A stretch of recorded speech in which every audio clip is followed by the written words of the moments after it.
जे शूटिंग केलं होतं ना, हे एकादशीच्या दिवशी केलं होतं शॉर्ट व्हिडिओमध्ये. तर मी तुम्हाला दाखवलेलंच होतं बऱ्यापैकी. आणि मग ना मी सकाळीच मस्तच ना, अगदी पक्ष्यांची किलबिल सुरू असते सकाळी 6:30-6:30ला. शाळेत जाणाऱ्या मुलांची घाई असते, गाड्या जात असतात, आजूबाजूला बऱ्यापैकी शांतता असते आणि ते बघायला फार छान वाटतं.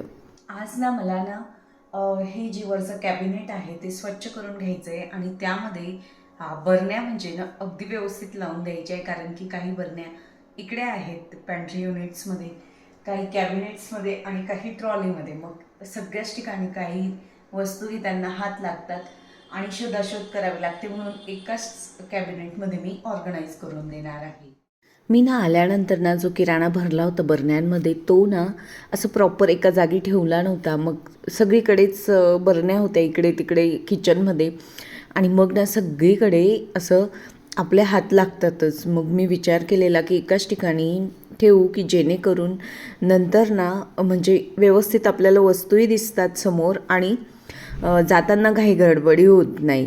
मग आणि बाकीच्या कपाटही त्यामुळे ना स्वच्छच राहतात. नाहीतर ना 2-4 बरण्यांमुळे पण बऱ्यापैकी काही कण पडतात आणि खूप आवराआवर करावी लागते. मला पुसून घ्यायचं होतं पण डस्टिंगचे कपडे ना माझे सेपरेट आहेत आणि ते ना नेमके धुतलेले नव्हते आणि मला आठवलं की आता ते धुवायला 15 मिनटं लागतील मशीनमध्ये. तर तेवढ्या वेळामध्ये मग मी म्हणजे ना मुलींनी रात्री अभ्यास केलेला होता, मिस्टरांना हळद दूध दिलेलं होतं, बऱ्यापैकी काही छोट्या मोठ्या उन्नतीच्या खेळण्यातल्या वस्तू होत्या त्या टेबलवरतीच पडलेल्या होत्या, त्या आवरून घेतल्या. सोप्यावर थोडा काही वस्तू लहान मुलं ठेवतातच त्या उचलल्या, स्वच्छ सोपा झटकून वगैरे घेतला आणि व्यवस्थित केलं. नंतर ना मला आकाशकंदील काढून घ्यायचा होता कारण की त्याला ना म्हणजे असं जुगाड करून बांधलेलं होतं.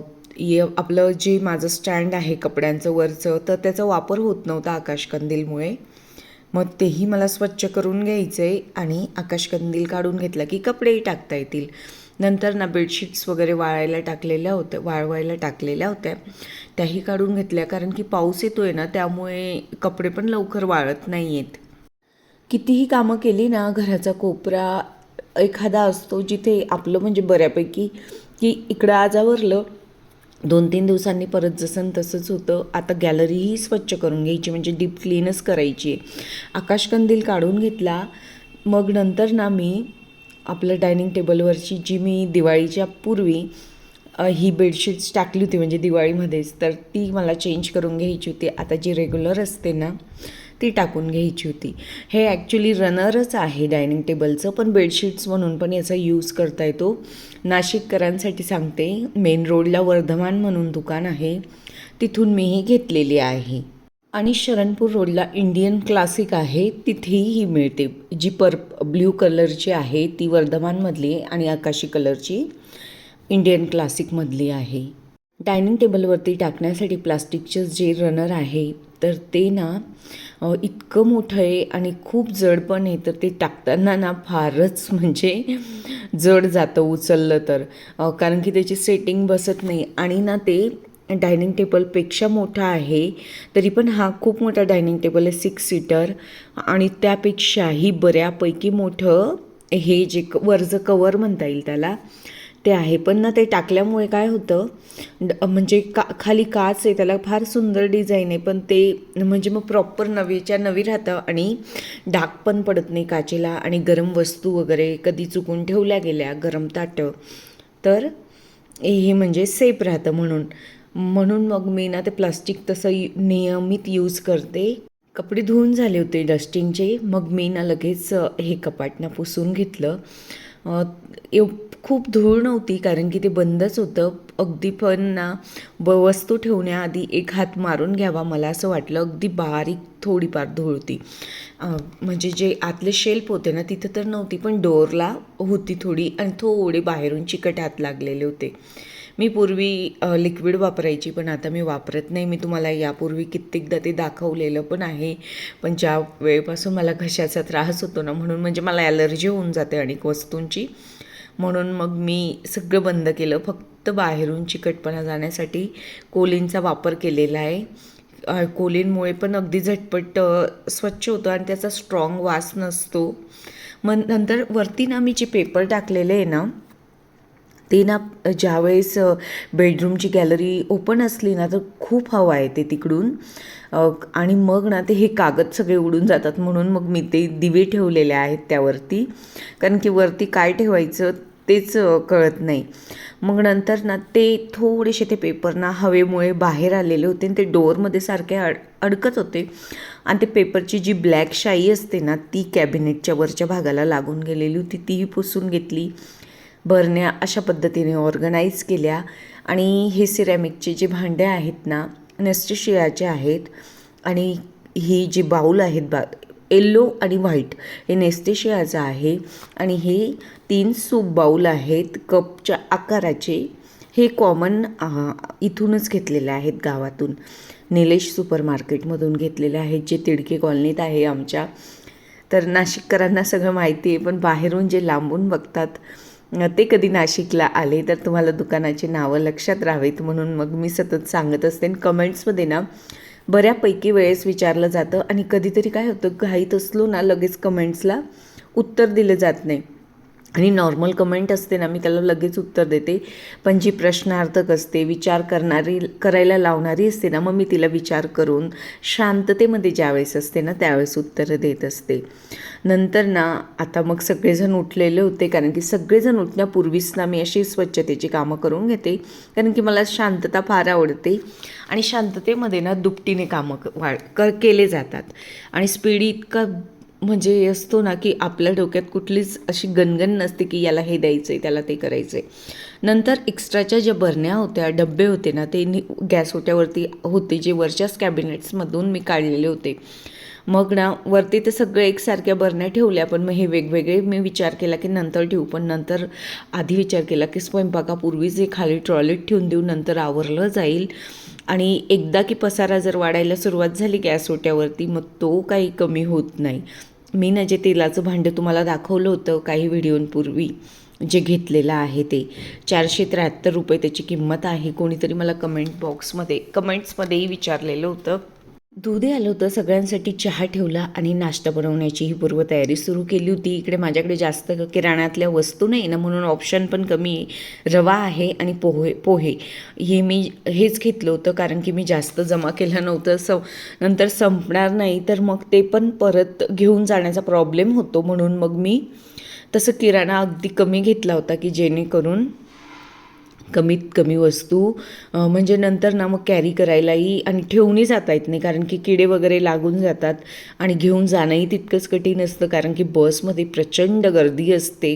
मला या 15 दिवसांमध्ये ना गाऊनविषयी प्रचंड अशा कमेंट्स आलेल्या, प्रत्येक व्हिडिओ खाली आलेल्या, बऱ्यापैकी आलेल्या.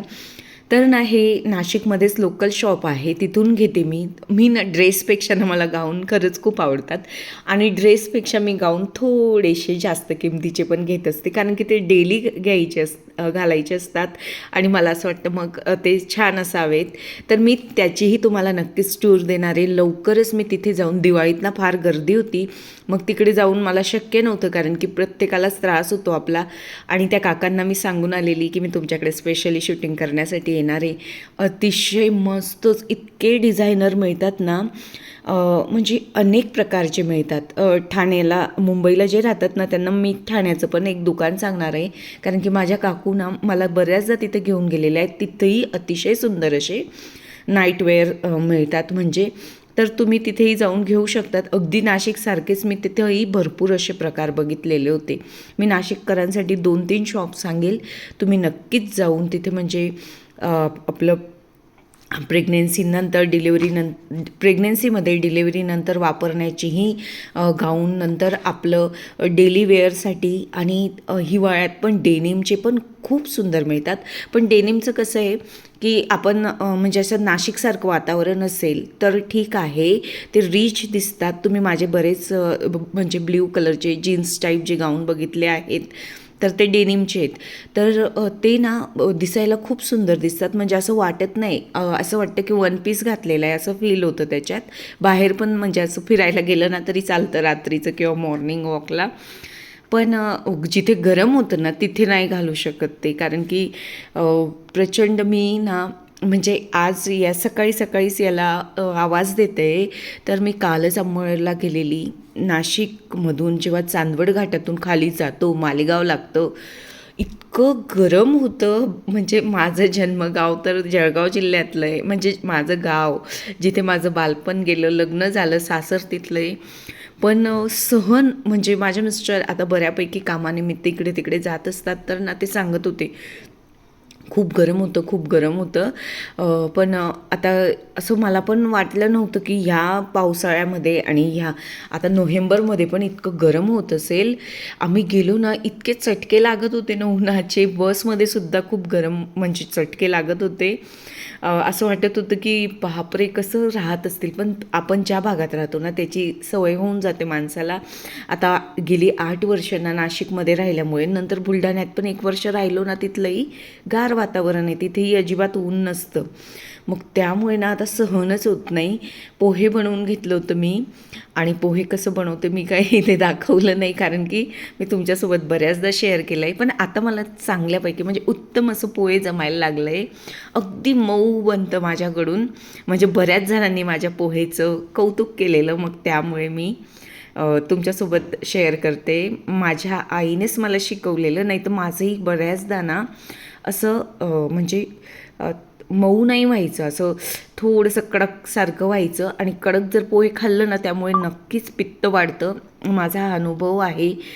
तसं तर मला होत नाही, पण घरातल्या इतर मेंबर्सला नक्कीच होतं. मग म्हणून ना मऊ पोहेचा काही पित्त होत नाही मला असं जाणवलं. तुम्ही कालच्या शॉर्ट व्हिडिओला भरभरून कमेंट केल्या, तुमच्या मनापासून आभार. ॲक्च्युली ना हे घर बघायला मी माझ्या मैत्रिणीसोबत गेली होती. मी तुम्हाला हे सुरुवातीलाच सांगून देते की हे घर मी काही माझ्या स्वतःसाठी बघायला गेली नव्हती. मैत्रिणीला आवडलेलं आहे, ती बुक करणार आहे, मग ती मला ती बघायला घेऊन गेली होती. मलाही वाटलं की थोडंसं टायटल व्हिडिओचं आपण वेगळं द्यावं, की म्हणजे सगळेजण काय कमेंट करतात हे पण मी जाणून घ्यावं. ही माझी मैत्रीण आहे, ही पण क्लास 1 ऑफिसर आहे. दोघं तिचे मिस्टर आणि तिलाही नाशिक इतकं आवडलं. ती गोंदियाला होती यापूर्वी, आणि मग ती आता नाशिकमध्ये सेटल होण्याचा विचार करते. तर मग तिला घर घ्यायचं आहे. तर तिने आधीच बघितलेलं होतं, मी आली तर मला बघायला. घर तर काय विचारणार ना, फारच छान वाटलं. म्हणजे प्रशस्त असा स्टोरेज एरिया दिलेला आहे ह्या घराला. जवळपास ना आमची जी राहतो ती गॅलरी आहे ना, तिच्यापेक्षा दुप्पट असा स्टोरेज एरिया आहे. आणि युटिलिटी एरिया विचारणार तर आमच्या गॅलरीपेक्षा 3 पट युटिलिटी एरिया मोठा आहे. आणि हॉलची गॅलरी मग ती तर विचारायलाच नको, 4 पट मोठी आहे. मला तर हे सगळं बघून ना माझं घर खूप जुनं वाटायला लागलं होतं. मला प्रचंड आवडलेलं, छान आहे. हा म्हणजे युटिलिटी एरिया आहे धुणं भांड्यासाठी. मला तसं ना प्रॉपर शूटिंग नाही करता आली, कारण की अँगल व्यवस्थित मला म्हणजे काही वेळासाठी आपण एखाद्या ठिकाणी जातो ना, तर अँगल घेण्यासाठी म्हणजे निवडण्यासाठी बराच वेळ लागत असतो. जसं शक्य झालं ना तसं मी घेण्याचा प्रयत्न केला. आणि प्रत्येक बाल्कनीत ना त्यांनी नळ दिलेला आहे. मला हे फार छान वाटलं, कारण की ना आपल्याला ना गॅलरी धुवायची असते. बऱ्याचदा गॅलरीमध्ये चांगल्यापैकीच धूळ येते, आणि नळ असला ना तर फार छान असतं की लगेच. मला ना नंतर सुचलेलं होतं आमच्या बाल्कनीत की नळ करून घ्यावा असं. आणि एक नळ करण्यासाठी, कारण की आता सेपरेट घर असलं तर इझिली करता येतो, पण एवढं बिल्डिंग्समधून सेपरेट ड्रिल वगैरे मारून जेव्हा नळ काढायचा असतो ना, खूप खर्च लागतो. कारण की त्यावेळेस 5 ते 6 हजार रुपये मला 5 वर्षापूर्वी सांगितले होते. आता तर नक्कीच 10,000 लागतील. हा ना बाथरूमची बाजूची भिंत आहे, आणि बाहेर जाण्यासाठी जे डोअर आहे त्याच्या मागे पण स्पेस दिलेला आहे की दरवाजाच्या मागेही आपण मोठं कपाट करू शकतो.